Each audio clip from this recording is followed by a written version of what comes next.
전문상담 정혜영입니다. 자, 이번에 마련한 시간은 선생님들이 이제 하반기 공부를 하시면서 서브노트를 어떻게 작성하는 것이 좋을까에 대한 고민이 있으실 것이고, 그 다음에 내가 어떻게 하면은 스터디 운영을 잘할 수 있을까, 스터디에서 무엇을 얻어야 될까에 대한 고민이 있으실 텐데, 거기에 대해서 이렇게 하시는 것이 좋겠습니다 라고 제안해 드리고자 마련된 시간입니다. 자, 서브노트는 어떻게 보면은 자기가 어떤 개념이나 내용들에 대해서 자기화를 시키는 자기만의 방식으로 마련된 노트가 서브노트라고 하실 수가 있겠습니다. 그렇기 때문에 이론 강의를 선생님들이 들으시는 동안에서도 나름대로 서브노트를 다들 만들어 오셨을 것입니다. 그래서 중요한 개념을 중심으로 나의 말로 정리를 한다는 것은 굉장히 중요해요. 왜냐하면 내 말로 정리를 해야지만 내 머릿속에 그 해당 개념이 머릿속에 콕 박히게 되고요. 그렇게 돼서 콕 박혀서 깊은 수준으로 처리가 되게 되면은 이 부분을 이제 회상률이 높아지게 됩니다. 그래서 깊은 수준으로 처리가 된다는 것은 잘 망각이 안 된다는 얘기죠. 그래서 선생님들이 이 부분들, 나의 말로 정리를 하는 것이 망각이 잘 안 되게 하고 내가 제대로 인출을 하는 것을 더 쉽게 만든다는 뜻을 얘기합니다. 그래서 이론 강의를 들으시는 동안에서도 자기만의 개념 정리 노트들이 다 있으셨을 것입니다. 그래서 이렇게 자기화를 시키는 노트들을 만들어가는 것은 매우 중요합니다. 하반기에서는 이 자기만의 노트를 만드는 전략이 조금 변화될 필요성이 있습니다. 아까도 우리가 이제 하반기 공부는 전반기의 이론 내용들을 갖다가 정리하는 것에서 그 다음에 문제들을 갖다가 실질적으로 풀어가면서 내가 공부한 내용들이 얼마나 내가 이해하고 있고 얼마나 습득했는가, 내가 어떤 부분을 잘하고 못하는가에 대한 본인의 습득도를 평가하고 확인할 수 있는 시간, 그리고 구체적으로 문제를 풀 수 있는 그 전략을 배우게 되는 시간이 하반기 공부 내용입니다. 그렇기 때문에 이 이론들의 개념들을 정리하는 차원에서 한 단계 더 넘어가서 내가 잘하고 못하고에 대한 부분들을 좀 더 명료하게 구분하며, 그리고 내가 해당 문제들을 갖다가 어떻게 공부를 해야 되는가에 대한 전략까지 같이 정리가 될 수 있는 노트를 만드시면 선생님들에게 도움이 많이 되실 겁니다. 그래서 제가 제안을 해드리기로는 서브노트를 하반기에서는 오답 노트 형식으로 만드는 것이 좋을 것이라고 제안을 해드릴 수가 있겠습니다. 자, 여기 보시면은 이제 우선은 우리가 두 가지 형식의 서브노트가 크게 있다고 보시면 되겠습니다. 오답 노트와 이론 정리 노트고, 이론 정리 노트는 아까도 얘기했듯이 전반부의 이론들을 정리하면서 나름대로 만드신 노트의 방식들이 있으실 겁니다. 자, 오답 노트라는 것은 어떤 거냐면 기본적으로 우리가 하반기에 기출문제 분석 강의와 그 다음에 모의고사 풀이 강의가 있게 됩니다. 그러면 기출문제 분석 강의는 기출이 되었기 때문에 이론 강의에서 교재에 빨간색으로 밑추친 것들을 중심으로 해서 문제들이 어떻게 출제되었는지를 볼 수 있는 강의죠. 그렇기 때문에 선생님들이 오답 노트를 만드시게 될 때는 기출문제 분석 강의에서 강의를 들으시면서 실제로 풀어보는 시간들이 있게 되실 텐데, 그때 해당하는 이론들, 문제에 관련된 이론들, 그러니까 우리 교재에 빨간색에 해당하는 부분들을 성격심리학과, 그 다음에 상담이론과 실제와 각 과목별로, 등등등의 과목별로, 그리고 각 과목에서 이론별로 이론 정리를 이렇게 왼편에 해두시면 되겠습니다. 그래서 예를 들어서 성격심리학이 있다고 한다면 성격심리학에서 연구 방법론에서 시작을 해서 정신분석 이론이라던가, 그 다음에 인간 중심 이론은 상담 이론에 있으니까요. 행동주의 이론이라던가 인지 이론이라던가 이런 것들이 들어가게 될 텐데요. 연구 방법론에 해당하는 내용들을 갖다가 왼쪽에 정리를 하고 거기에 해당하는 기출 문제들을 갖다가 오른편에 붙여 넣거나 아니면 이 부분에서 특히 틀린 기출 문제를 갖다가 붙여 넣거나 하는 방식으로 노트 정리를 해 가시면 도움이 많이 될 겁니다. 그리고 그 기출 문제에 해당하는 해석 해설들을 갖다가 선생님들이 밑에 이 문제에 대한 해설들을 정리해 가실 수도 있겠죠. 그죠? 그래서 이 부분들이 선생님들에게 도움이 될 거라고 말씀을 드린 이유는 뭐냐면 우리의 암기 수준을, 기억의 처리 수준을 깊게 하는 아주 좋은 방법 중에 하나가 문제를 중심으로 해서 이론 정리를 하는 것입니다.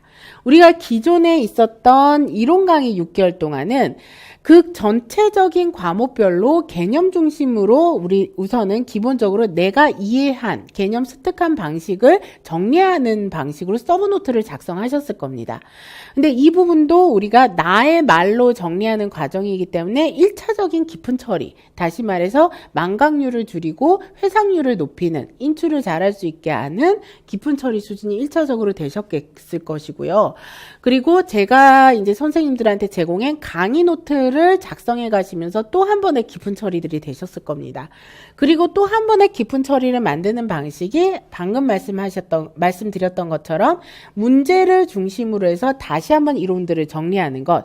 이것이 망각률을 굉장히 줄이는, 그래서 그 해당 개념을 갖다가 아주 명료하고 또렷하게 정리할 수 있게 하는 깊은 처리의 방식이 가능하므로 오답 노트를 이렇게 만드시면 좋겠죠. 그리고 여기에 추가적으로 모의고사 강의를 들어가시면서 파란색 부분과 빨간색에 해당하는 부분에 해당하는 이론 정리들이 다시 들어가게 될 겁니다.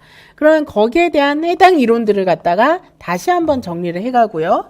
그래서 거기에 해당하는 문제들, 모의고사 문제들을 갖다가 여기에 붙여가시면서 해설에 대한 내용들을 정리해 가실 수가 있겠죠.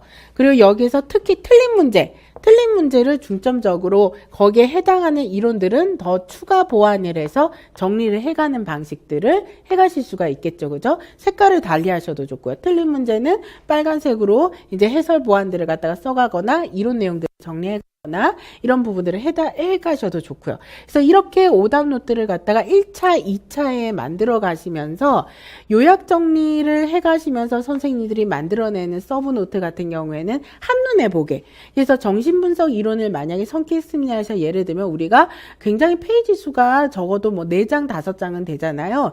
얘를 갖다가 한 페이지 수에, 그래서 5장이나 6장으로 정리된 이론들을 갖다가 그냥 한눈에 눈에 들어오게 키워드를 선생님들의 방식으로 이렇게 안에 나열해서 그물망으로 만드셔도 되고요. 아니면 목차를 정리하셔도 되겠죠. 그래서 정신분석의 인간관에서 중요 키워드 쭉 쓰시고, 아니면 정신분석의 주요 개념에서 중요 키워드 쭉 쓰시고, 개념에 해당하는 키워드 쭉 쓰시고, 이런 식으로 한눈에 한 페이지 안에 들어오게 이론별로 정리를 하셔서 내가 시험 때 직접 갔었을 때 얘네들을 갖다 쭉 훑어만 봐도 연상이 되게끔 하는 방식으로 노트를 또 마련하실 수가 있습니다.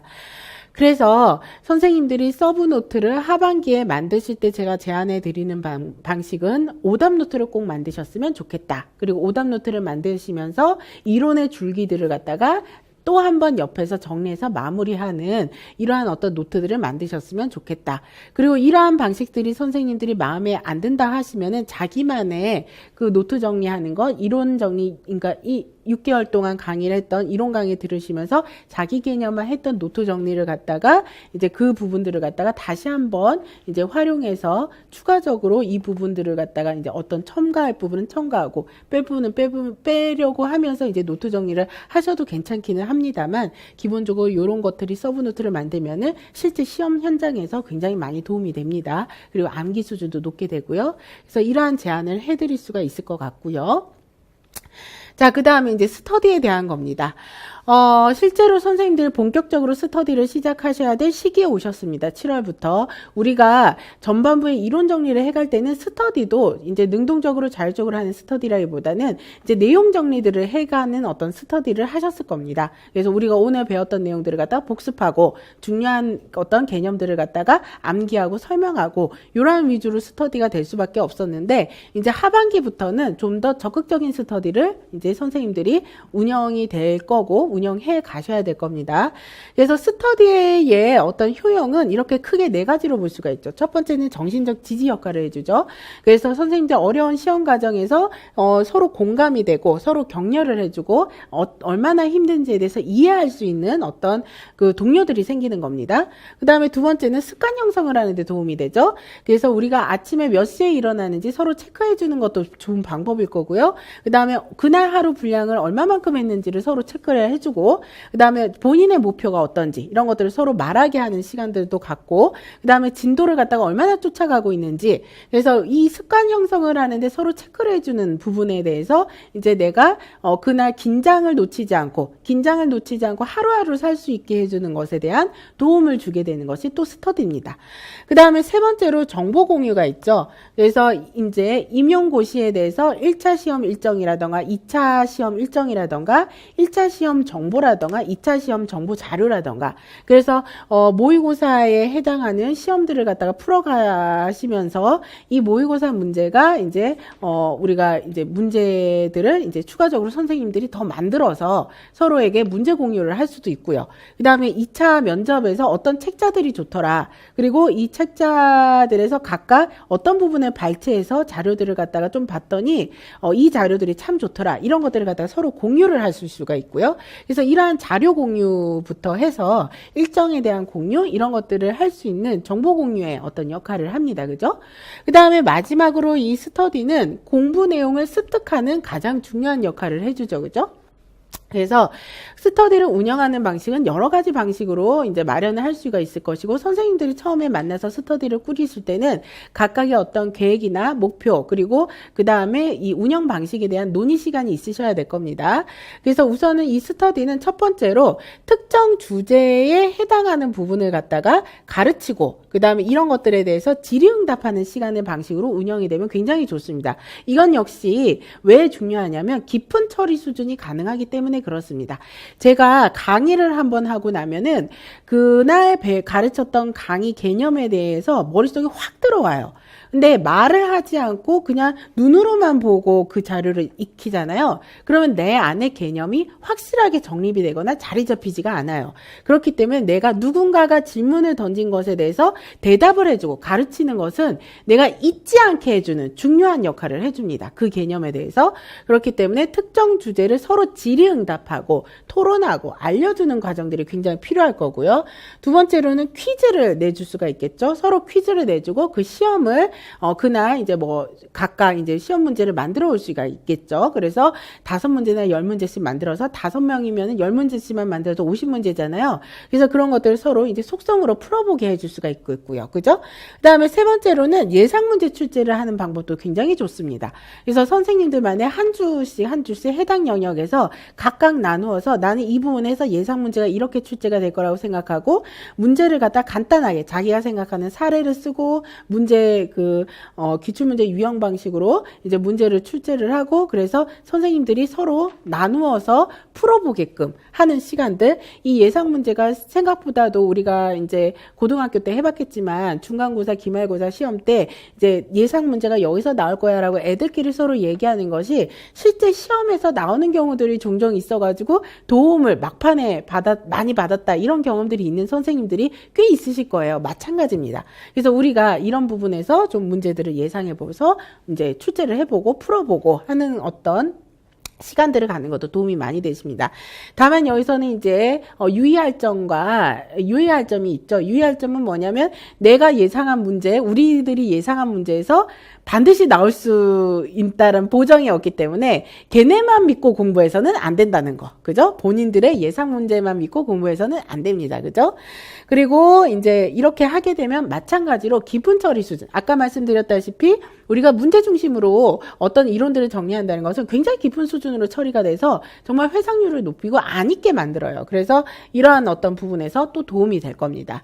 그 다음에 서로 암기를 확인하고 체크해주는 도움을 주어야 되겠죠. 그래서 그날 암기한 내용들을 갖다가 한 번씩 읊어보게 하고 그 읊어본 내용들을 갖다가 정확하게 암기했는지 체크를 해줄 수가 있겠고요. 마지막으로 이제 아까 말씀드렸던 자료를 갖다가 서로 교환을 해갈 수가 있겠습니다. 그래서 면접 자료를 만드실 때도요. 어떤 면접 질문들이 있죠. 그러면 1번부터 5번까지의 질문에 대해서는 A 학생이 정리를 하고 그 다음에 6번부터 10번까지의 어떤 질문에 대한 답은 B 학생이 정리를 하고 이런 식으로 해서 서로 마지막에 이제 전체적으로 정리가 다 되면 서로 공유를 다 전체적으로 하게 되면 되지 않습니까? 그것과 마찬가지로 우리가 이론에 대한 것도 이제 우리가 다 정리를 하고 나서 이 부분에 대한 추가 정리 자료가 필요할 수가 있겠죠. 선생님 강의에서 교수님이 켈리의 구성개념 이론에 대해서 이 부분을 설명을 해주셨는데 구성개념 이론에 대해서 내가 개념이 잘 안 잡혀져서 인터넷이나 다른 자료들을 갖다 좀 살펴봤더니 이러한 추가 개념이 있더라. 이 추가 개념에서 이제 해당하는 어떤 문제가 뭐 청소년 상담이나 이런 데서도 출제된 적이 있다더라. 그러면은 이 부분에 대해서 이제 우리가 알아둘 필요가 있지 않을까라고 얘기하면서 이런 자료들을 갖다가 서로 공유를 해가시는 거죠. 그래서 그 교재 안에서 이해가 되지 않는 개념이라던가 아니면은 내가 이제 그 기존의 모의고사나 이런 기출문제에 대해서 출제된 문제 영역에 대해서 이제 좀 더 추가적인 설명이 필요한 어떤 개념이 있다던가 이런 부분들이 생겨났을 때 그 자료에 대한 조사를 하고 그 자료에 대한 조사들을 갖다가 서로 공유하는 자료 정리를 공유하는 시간들을 갖게 되면 선생님들한테 굉장히 도움이 됩니다. 의외로 이런 부분에서 문제가 또 출제가 될 수 있어요. 그래서 스터디 운영을 이런 방식으로 해 가시고 이것들이 이제 선생님들이 실질적으로 생활 습관이 많이 되시면은 선생님들이 어려움 없이 시험 준비가 잘 되실 것이 분명합니다. 그리고 요 스터디는 아마 1차가 끝나고 나서 2차 면접 준비까지 해가는 동료들이 되겠죠. 그렇기 때문에 선생님들의 어떤 다음을 위해서도 굉장히 필요한 것들이고요. 그래서 서브노트, 이제 오답 노트를 작성하는 방식의 서브노트를 이제 하반기 그 강의 일정에 맞춰서 마련하는 것, 그리고 이렇게 스터디를 갖다가 본격적으로 구성해서 이제 같이 협력해서 이제 그 1차, 2차를 준비하는 것까지 선생님들이 7월부터 해 가셨으면 좋겠습니다. 자, 우선은 요 이제 스터디 운영 방식이랑 서브노트 마련에 대해서 설명을 드렸습니다. 여기까지 하고 마무리하도록 하겠습니다.